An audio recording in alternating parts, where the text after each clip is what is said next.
For this module, we will be able to learn the following objectives about the institutional-based corrections, structures, management, standards, programs, and services in the Philippines through system-based approaches to corrections. The Bureau of Corrections, Republic Act 10575, Custody, Security, and Control of Prisoners, Care and Treatment of Prisoners, Release of Prisoners, and so on. I will be going to explain each topic that can be seen in the objectives. Okay, so first we have the institutional corrections, where it refers to housing those people in secure, or let's just say putting inmates and criminals in a secure area where no one can escape. For example, the jail, prison, and the rehabilitation. Next topic, we have the management of correctional institutions.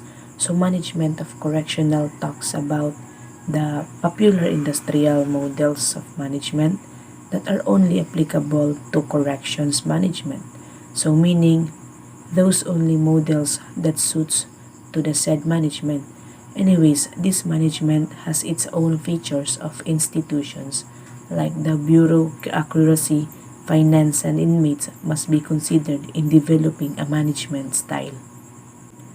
We are done with the management of correctional institutions, and now let's move on to the correctional administration, where it manages the probate institutions and the parole. After that, let's now proceed to the next topic about the programs and services in the Philippines.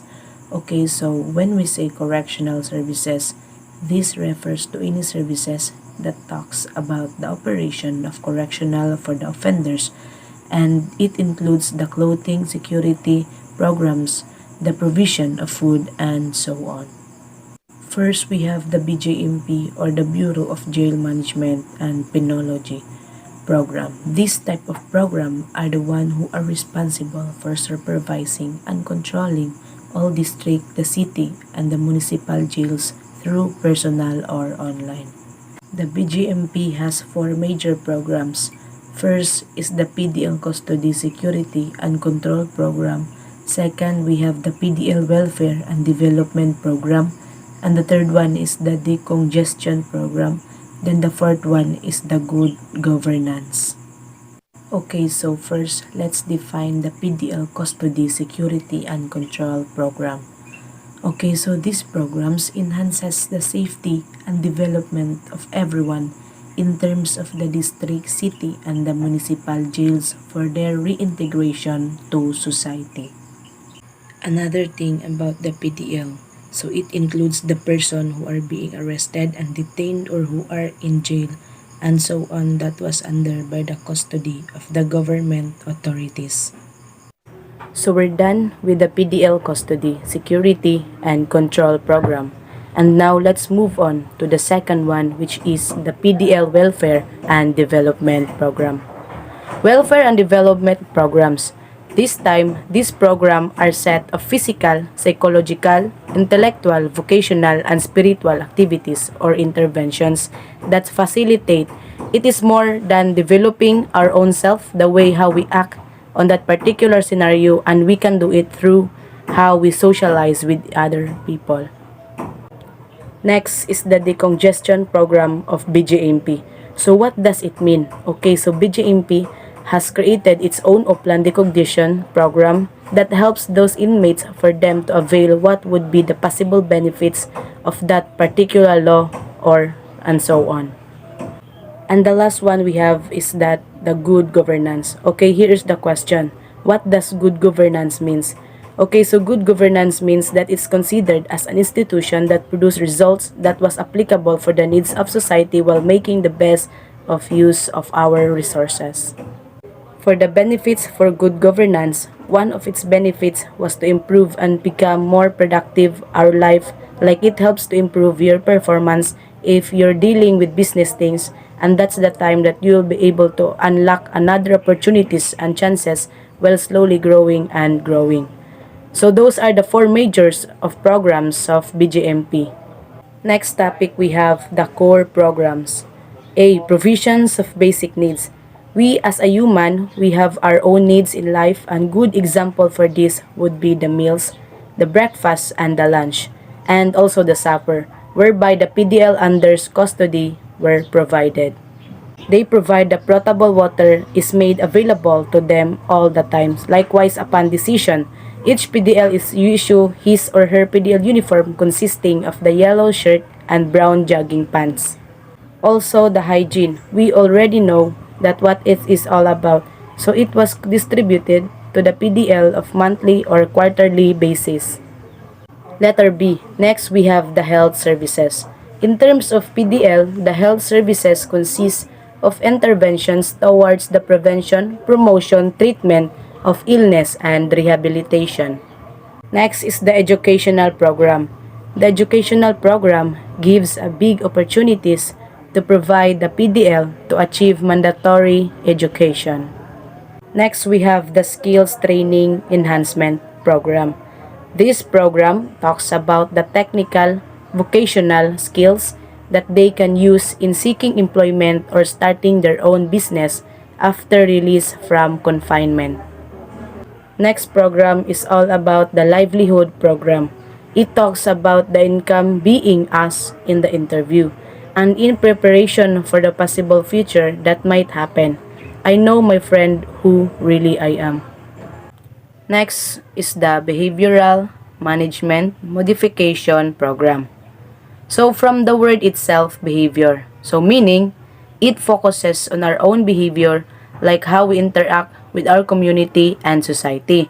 So it was implemented by the BJMP in order to manage the behavior of the PDL together with the goal of positively changing their thinking and behavior through structured group processes.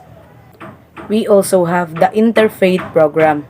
This program will help and provide a big opportunities for the people while they are under custody and they have a freedom to practice their faith without any or no one can judge, only the safety and security measures. Next is the cultural and sports program. It is very understandable kind of program for it mention about our culture and sports. Through this program, people may boost their self-confidence and express or share their talents to other people.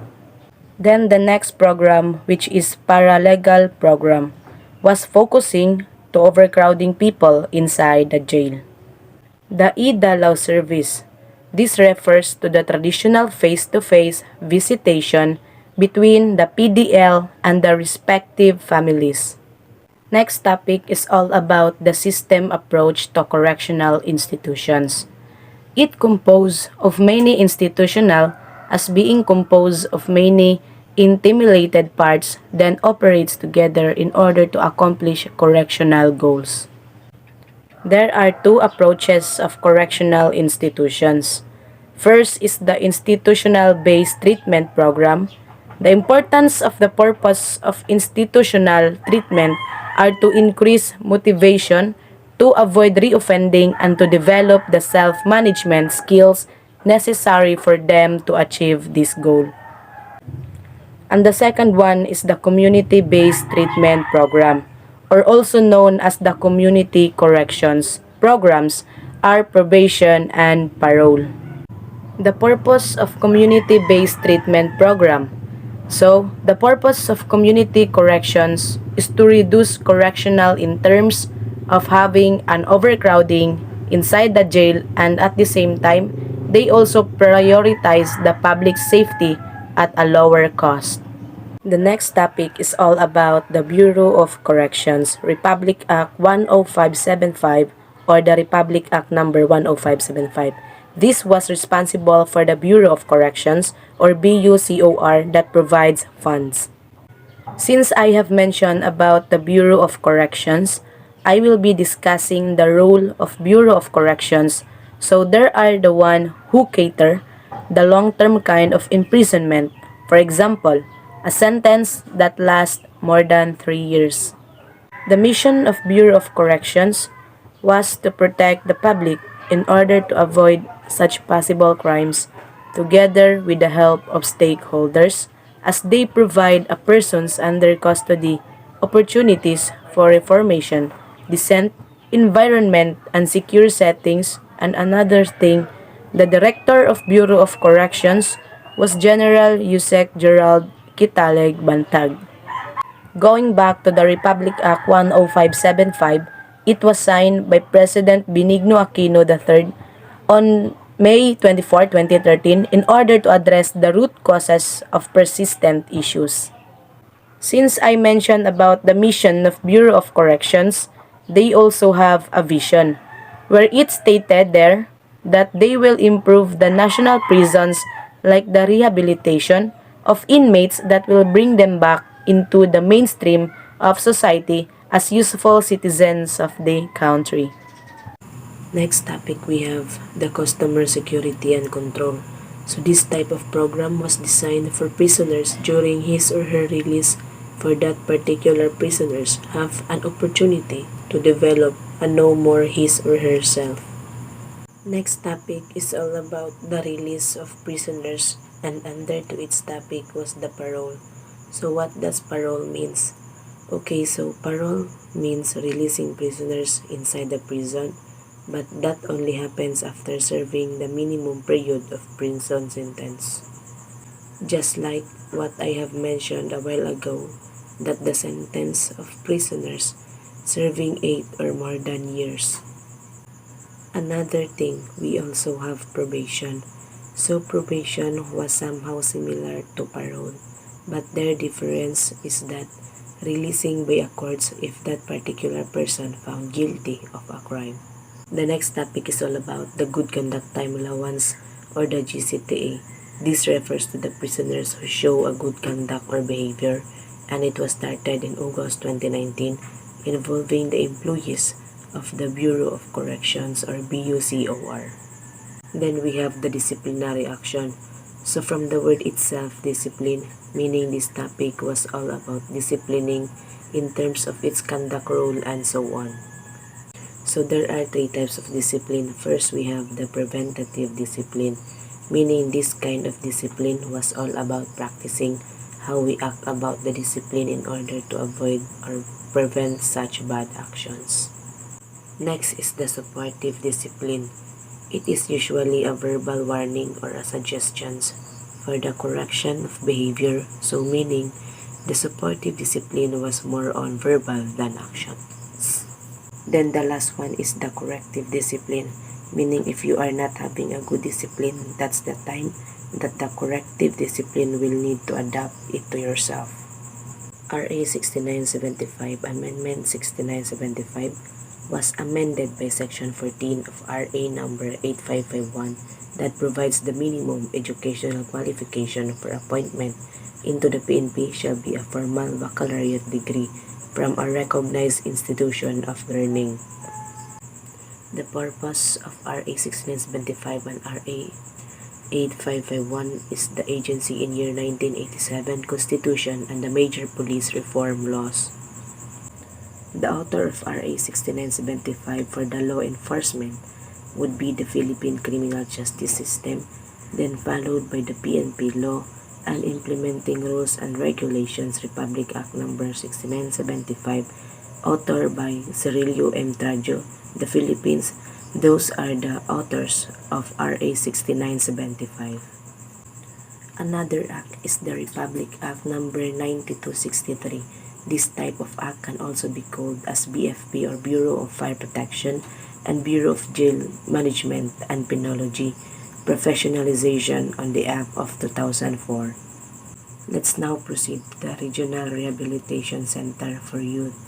The RRCY, it is created to provide such treatment in a residential setting for rehabilitation of CICL whose sentences have been suspended, meaning the sentence has remained and stayed put.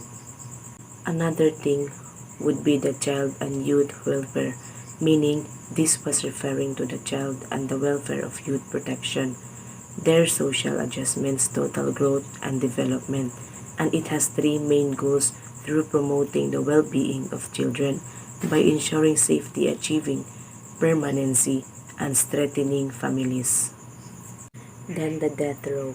Under for this topic was the capital punishment, also known as the death penalty, is a state-sanctioned practice of killing a person as a punishment for a crime. And the last topic for this Module 4 was all about the writ of amparo. Writ of amparo's petition considered as a remedy available to any person whose right to life, liberty, and security is violated. For this topic, which is the Amparo Trial.